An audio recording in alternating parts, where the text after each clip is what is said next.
August 23, 2017 by Lisa Peterson, first published August 21, 2017. The following contains spoilers for Game of Thrones Season 7.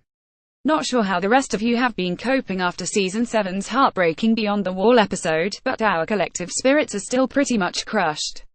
Between the death of Viserion followed by his transformation into a freaking ice dragon and the loss of Benjen Stark, SHT's looking pretty bleak in the Game of Thrones universe right now. But out of all the heart-wrenching moments from this episode, Benjen's death seemed to strike a particularly sensitive nerve on Twitter, with many people comparing his demise to another painful and maybe even preventable on-screen death, that of Jack Dawson. Yup, from Titanic. A bit like Rose's infamous refusal to scoot over a bit on that jaw, Jon Snow couldn't find any room on his horse to save his beloved uncle. And people were pissed. Uncle Benjen and Jon had time and could have fit on that horse.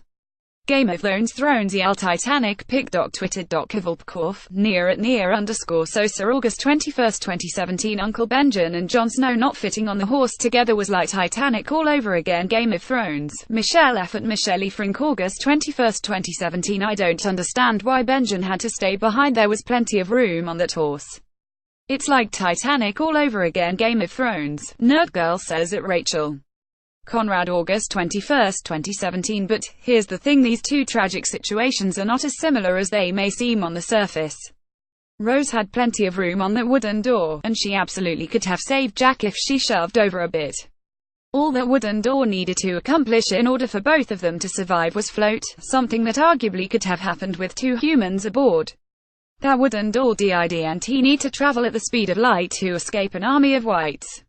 It just needed to float, damn it. But Jon Snow's horse, it needed to do a lot more than just float. It needed to sprint for its life and outrun an army of the undead. Outrunning a legion of wights is a pretty tall order for a horse with the weight of two adult males on its back, especially if both are wearing enough IKEA rugs to weigh down an elephant. No matter how painful, Benjen Stark needed to make that sacrifice and stay behind so that Jon Snow could survive and lead the North. And in typical Stark fashion, Benjen was happy to lay down his life in order for House Stark to thrive. You have theories, so we don't miss a moment with Game of Thrones updates. By signing up, I agree to the terms and to receive emails from Pop Sugar. You're all signed up. Check out other Pop Sugar newsletters.